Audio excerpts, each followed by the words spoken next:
Terrorism remains a major concern around the globe, so much so that just yesterday, the newly appointed FBI chief said he initially underestimated the terror threat, especially in Africa and the Middle East.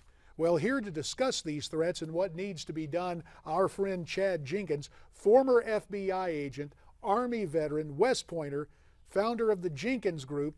Chad, thanks for grouping up with us today. When you hear the new director of the FBI say he underestimated the strength of the terror groups, what's your reaction? Well, JD, I can appreciate his candidness in that opening up and revealing himself in an honorable and honest manner. But at the same token, we do have to realize that we are just 12 short years away from the most tragic terrorist attack here on U.S. soil. And the threat has not gotten reduced. The threat has only gone up because of the difficulty of these. So no, there's some evidence of other folks taking their eye off the ball as well. Chad, is that what is really the main reason why he admits that he took his eye off the ball? We also know there's some evidence of other folks taking their eye off the ball as well. Chad, is that what is really the main reason why we've seen the, I don't know if re-emergence is the right word, but emergence of groups, or was that going to happen anyway? It's definitely going to happen anyways. I think it does play into a factor. An individual we can talk about maybe in a little bit, Hamza alMasri, who was just, found guilty in New York City at the Manhattan trial for his conspiracy in the attacks in Yemen, as well as his co-conspiracy to set up a terrorist training organization or terrorist training camp in Bly, Oregon. Dating back several years ago, their MO has been to go ahead and in the Islamic or in the Middle East regions, they felt that it was too Western dominated. So to destabilize that region and go ahead and then infiltrate and get the Islamic Caliphate restored. They've done that in Egypt. Hosni Mubarak, probably the best ally that Israel definitely had, and United States. We went ahead and allowed that coup to take place, and then who do we back? A democratic Muslim Brotherhood, Mohammed Morsi, who collectively failed immediately, but look at the instability. You cross that over to Libya, to Tunisia, to Algeria. So yeah, I mean, we are definitely seeing this problem continue to escalate and spiral. Chad, you mentioned alMasri. We'll get back to him individually, or perhaps it's going to be part of your answer here. In the old days, and I don't mean to be too flippant, there used to be rate a record with top 40 and ranking different groups, or as the old West Point quarterback, about the top 20 in college football, stipulating that this is not a game and we don't take it cavalierly, but utilizing your background and your evaluation of the Islamic terror groups we know that are out there right now.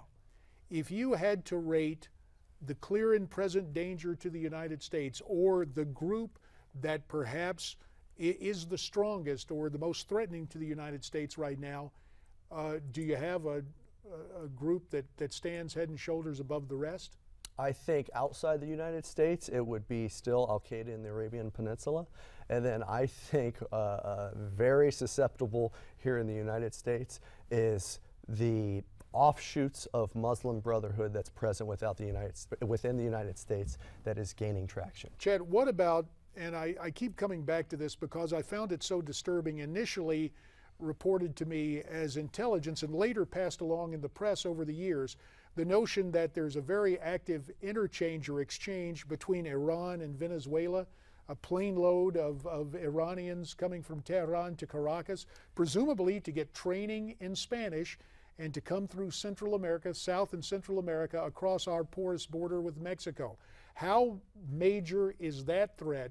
Do you believe there are Iranian cells at work domestically now in the United States? Iranian, or you look at even Hezbollah. Hezbollah more, controlled basically by Iran in Lebanon, but they definitely in the tri-border area in South America, definitely a prevalent threat.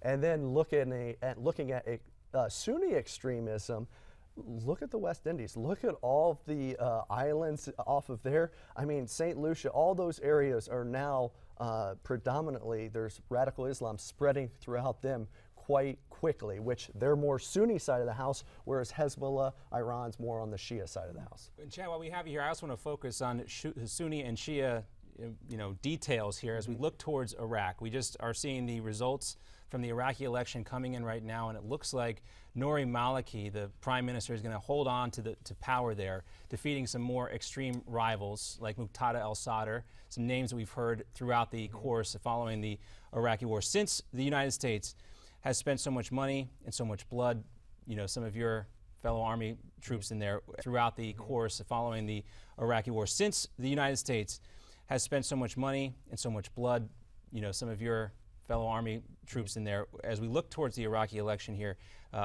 Islamic extremism definitely on the rise there as well. How should we view the results of the Iraqi election? The Al-Qaeda flag in Fallujah. I mean, I just read a couple days ago that the Iraqi military and the Iraqi police were going to make a big front. Al-Ramadi still flying the Al-Qaeda flag in Al-Ramadi. So is al-Maliki the guy best suited to lead Iraq, to defeat those elements? He has been fighting them, at least the Sunni elements more so than the Shia ones, but is he the guy that we can put most of our, I guess, the best guy for the job right now? I mean, he does have the continuity of understanding our U.S. diplomacy, our foreign diplomacy in that region. That's a tough question, John. I don't know who the right fit is right now in that area, but if it stays status quo, we're seeing Iraq, ISI in the Levant now, that terrorist organization growing legs in Iraq and then also in Syria. Chad, you made mention of it, and correct me if I'm wrong, I believe you were on the ground in Fallujah, so you saw firsthand, when we think about the casualties, you were in the thick of that. To see Al-Qaeda's flag over Fallujah, that has to be a real punch in the gut. Yeah, I was there for the first Battle of Fallujah in 2004. So, on the Western Bridge, the George Washington Bridge, holding that as a defensive fortified position in order for the Marines to conduct the assault on the east side. Yeah, it's disheartening. I mean, we've lost, you look back at history, United States history, you never give up territory. What kind of foothold do we have to conduct operations? I mean, you look back at World War II, we still have posts in Germany.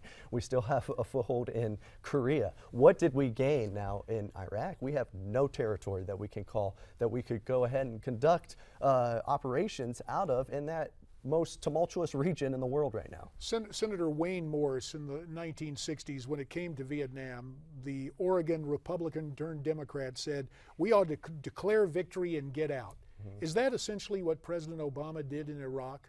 I don't know that we could even declare it a victory at this point. I mean, we said we were going to get out. I don't know that there was a clear definition, even in the way in which he ran for 2008. He was saying that he wanted to pull out all forces. We're fighting an entity throughout the world right now because every single region throughout the world has Islamic extremism as a prevalent entity of that. And so we need to really decide collectively how best to do that. And I don't think letting the enemy know our exact game plan is probably the right indication to win against them. The one point about Iraq now that has to be, I guess, the silver lining in the midst of all the disappointment. John, you reported this last hour, but in terms of the turnout, 62% of eligible Iraqis went to the polls. So whether their choice was good, in terms of the turnout, 62% of eligible Iraqis went to the polls. So whether their choice was good, bad, or indifferent, 62%. We just had a democratic election when we ousted, when Hosni Mubarak was ousted in Egypt. The only organization that was culpable, that had the infrastructure to go ahead and have elected members be in that democratic election, the only organization that was culpable, that had the infrastructure to go ahead and, but what are they really going to, a democratic government over in the Middle East that is still susceptible to Islamic extremism, basically being the underbelly of that democracy, is not really a democracy. Mighty thin gruel, to be sure. Yeah, no, if we look for a glimmer of hope after 10 years of warfare in Iraq, you have to hang your hat, I guess, on the hope that there's at least some continuity with Nouri Maliki in position, because what we've seen, Chad, and you were alluding to this, you can have democracy, but democracy without stability isn't real democracy. And we're seeing this right now in Libya, as well as the U.S. forces get ready to pull out there because of increasing tension after the fall of Gaddafi. And look what's rising. You look at al-Sisi in Egypt. he's taking a stand. He's saying we have to have an authoritative figure to stand up and fight these guys. It cannot be a democratic election that just goes ahead. And then look in Libya right now. The former general is rising up as an authoritative figure.